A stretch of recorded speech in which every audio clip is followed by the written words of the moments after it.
নমস্কাৰ সকলোকে মোৰ ইউটিউব চেনেললৈ স্বাগতম জনাইছোঁ আৰু মই মিষ্টাৰ বড়ো আপোনালোকৰ মাজলৈ লৈ আহিছোঁ এটা নতুন ভিডিঅ' আৰু এই ভিডিঅ'টোৰ জৰিয়তে মই আপোনালোকক জনাব বিচাৰিছোঁ যে কিছুদিন আগতে এপ্লাই হৈ যোৱা গুৱাহাটী হাইকোৰ্টৰ যিটো কম্পিউটাৰ এছিষ্টেণ্ট পষ্ট আছিল সেই পষ্টসমূহত যিসকল কেণ্ডিডেটে এপ্লাই কৰিছে সেইসকল কেণ্ডিডেটৰ অলৰেডি শ্বৰ্ট লিষ্ট প্ৰকাশ কৰিছিল আৰু সেই শ্বৰ্ট লিষ্টত হয়তো আপোনালোকে নিজৰ নামসমূহ দেখিব পাইছে আৰু কিছুমান কেণ্ডিডেটে হয়তো নিজৰ নামসমূহ দেখিব পোৱা নাই কিন্তু এতিয়া আৰু এখন লিষ্ট প্ৰকাশ কৰিছে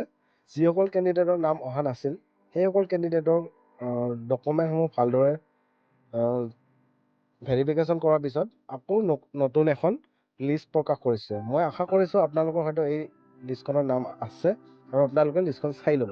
আৰু এই লিষ্টখন আপোনালোকে নিজেও ডাউনলোড কৰি চাব পাৰিব মই ডেছক্ৰিপশ্যনৰ লিংকটো দি দিম আপোনালোকে তাতে যাই লিষ্টখন ডাউনলোড কৰি নিজৰ নামসমূহ চাব পাৰিব আৰু এই ভিডিঅ'ৰ জৰিয়তেও আপোনালোকে চাই ল'ব যদিহে আপোনালোকৰ নাম আছে তেনেহ'লে আপোনালোকে ৰিটেন এক্সামিনেশ্যন দিব পাৰিব আৰু ৰিটেন এক্সামিনেশ্যনৰ কাৰণে আপোনালোকে সাজু হৈ থাকক এতিয়া এই নটিচখন আহিছে 3 তাৰিখ জানুৱাৰী মাহৰ 2025 3 তাৰিখত আহিছিল আৰু এই নটিচখনত উল্লেখ কৰিছে যে যিসকল কেণ্ডিডেটৰ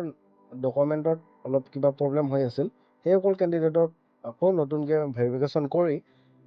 সেই কেণ্ডিডেটসকলৰ নতুন এখন লিষ্ট প্ৰকাশ কৰিছে আৰু ইয়াত যিসকল কেণ্ডিডেটৰ নাম আছে সেই কেণ্ডিডেটসমূহে ৰিটেন এক্সামিনেশ্যন দিব পাৰিব বুলি ইয়াত উল্লেখ কৰিছে আৰু ইয়াত উল্লেখ কৰিছে যে আপোনালোকৰ যিটো ৰিটেন এক্সাম সেই এক্সামটো অনুষ্ঠিত হ'ব 25/1/2025 অৰ্থাৎ এইটো মাহৰ জানুৱাৰী মাহৰ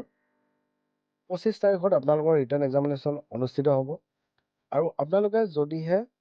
এপ্লাই কৰিছে বা নাম আছে আপোনালোকৰ শ্বৰ্ট লিষ্টত তেনেহ'লে আপোনালোকে ৰিটেন এক্সামিনেশ্যনৰ কাৰণে সাজু হওক আপোনালোকৰ 25 তাৰিখ 1 মাহ 2025 ৰিটাৰ্ণ এক্সামিনেশ্যন অনুষ্ঠিত হ'ব আৰু তাৰ কেইদিনমান আগতে এডমিট আহিব এডমিট কেতিয়া আহিব সেই বিষয়ে ইয়াত উল্লেখ কৰা নাই আৰু যেতিয়া এডমিট আহে মই আপোনালোকক জনাই দিম আৰু যেতিয়া মই ভিডিঅ' আপলোড কৰিম তেতিয়া আপোনালোকে গম পাব এডমিট কেনেকৈ ডাউনলোড কৰে কেতিয়া আহে সেই বিষয়ে আপুনি নেক্সট এটা ভিডিঅ'ত গম পাব তো আপোনালোকে নেক্সট নটিফিকেশ্যনটো পাবৰ কাৰণে মোৰ চেনেলটো ছাবস্ক্ৰাইব কৰি থ'ব যাতে এডমিট কাৰ্ড অহাৰ লগে লগে আপোনালোকে গম পাই যায় আৰু এতিয়া এই লিষ্টখনত আপোনালোকে চাব যদিহে আপোনালোকৰ আগৰ লিষ্টখনত নাম নাছিল তেনেহ'লে হয়তো এই লিষ্টখনত আছে ইয়াত আকৌ নতুনকৈ 6জন কেণ্ডিডেটৰ নাম প্ৰকাশ কৰিছে ইয়াত ৰোল নং আছে ৰেজিষ্ট্ৰেশ্যন কোড আছে আপোনালোকে ৰেজিষ্ট্ৰেশ্যন কোডটো আৰু নামটো মিলাই চাব যদিহে আপোনালোকৰ নামটো ইয়াত আছে তেনেহ'লে আপোনালোকেও ৰিটেন এক্সাম দিব পাৰিব ইয়াত 6জন কেণ্ডিডেট উল্লেখ কৰিছে নাম্বাৰ 1ত আছে বঞ্জিত চৌধুৰী নাম্বাৰ 2ত আছে দীপাংকৰ ফুকন নাম্বাৰ 3ত আছে ঈশ্বৰ চন্দ্ৰ বড়ো নাম্বাৰ 4ত আছে পুলকেশ শইকীয়া নাম্বাৰ 5ত আছে সৌৰভজ্যোতি ৰায় নাম্বাৰ 6ত আছে সুৰজ বৰ্মা অৰ্থাৎ নতুনকৈ আৰু 6জন কেণ্ডিডেটৰ নাম উল্লেখ কৰিছে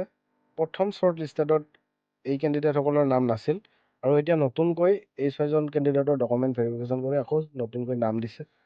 এইটো এটা বহুত ভাল খবৰ যে আপোনালোকৰ প্ৰথম লিষ্টত নাম ওলোৱা নাছিল তাৰপিছতো ছেকেণ্ড লিষ্ট হৈ এখন নাম ওলাইছে তো আপোনালোকে পৰীক্ষাটো ভালকৈ দিব আৰু পৰীক্ষাটো ভাল হওক বুলি আশা ৰাখিলোঁ এতিয়া আজিৰ ইনফৰমেশ্যনটো এইখিনিয়ে আছিলে আপোনালোকে কেনেকুৱা পালে ভিডিঅ'টো জনাব যদিহে ভাল লাগিছে এটা লাইক কৰি দিব আৰু নেক্সট এডমিট কাৰ্ড আহিলে মই এটা ভিডিঅ' আপলোড কৰিম আপোনালোকে ইনফৰমেশ্যন পাবৰ কাৰণে মোৰ চেনেলটো ছাবস্ক্ৰাইব কৰি থ'ব তো আজিৰ ভিডিঅ'টো মই ইমানতে সামৰিছোঁ